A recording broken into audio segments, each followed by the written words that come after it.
So I'll just have a few words and then over to you, Mr. White. So good morning, everybody. Welcome to EDUCAT's Consulting Personal Finance course. My name is Yulia Kosko. I'm the Director of EDUCAT Consulting. And we offer school search and placement and university applications for children from all over the world who wish to study either in the UK, America, or Canada. Part of that is obviously academic preparation and making sure that you enjoy studying and reach your potential. So Mr. White has been working with us for many years, and we thought it would be a good idea to introduce something that, well, not to introduce, but really make math more applicable to everyday life.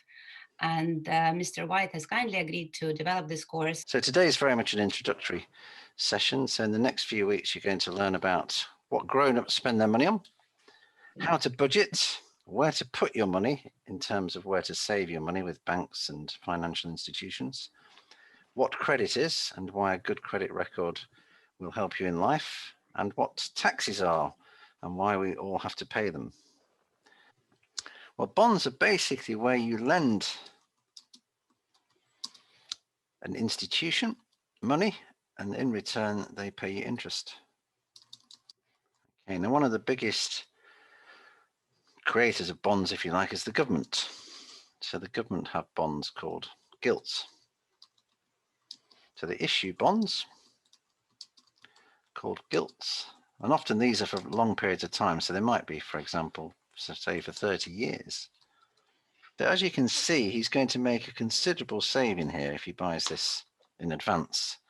So his saving will be the difference between £234 if he pays every week and £99 if he pays a one-off payment, which is £135. So it's the right answer. So well done to those that got it correct. Banks are actually offering quite generous deals to children because you can open an account with the Halifax and they'll pay you 3.5% per year interest, which is a lot more than an adult would get at the moment.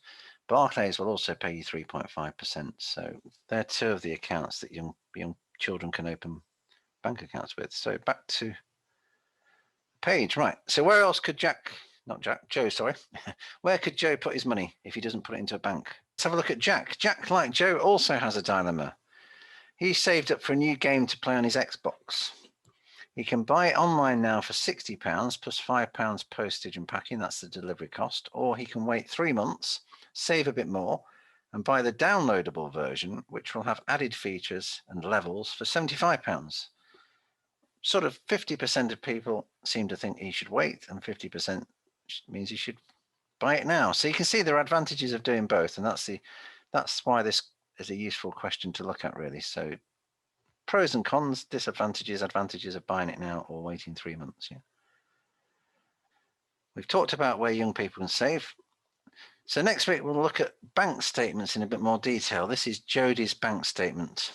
So on the 17th of April, she had, when it says balance carried forward, she had £79.24 in her bank. And the good news is that there's a plus here, which means she's not in debit. She's got money in the bank. She doesn't owe the bank money. So then she pays money on petrol. Cost Save is a supermarket. She's got a gym direct debit. We'll talk about direct debits. And mum and dad's standing order. We'll talk about that as well. And then she pays £65 presumably for some new clothes to Fashion Warehouse. And then we'll look at Jack planning to go off to university, which bank account he should open. He's got a choice of 3 banks X, Y, and Z, and they've all got different offers because they all want to attract him as a customer. Banks like to attract university students because they assume that they're going to get themselves a good job after university and they'll stay with them, and therefore they'll become a good customer, and obviously they'll deposit lots of money with them. So any questions? Any questions from any of this session?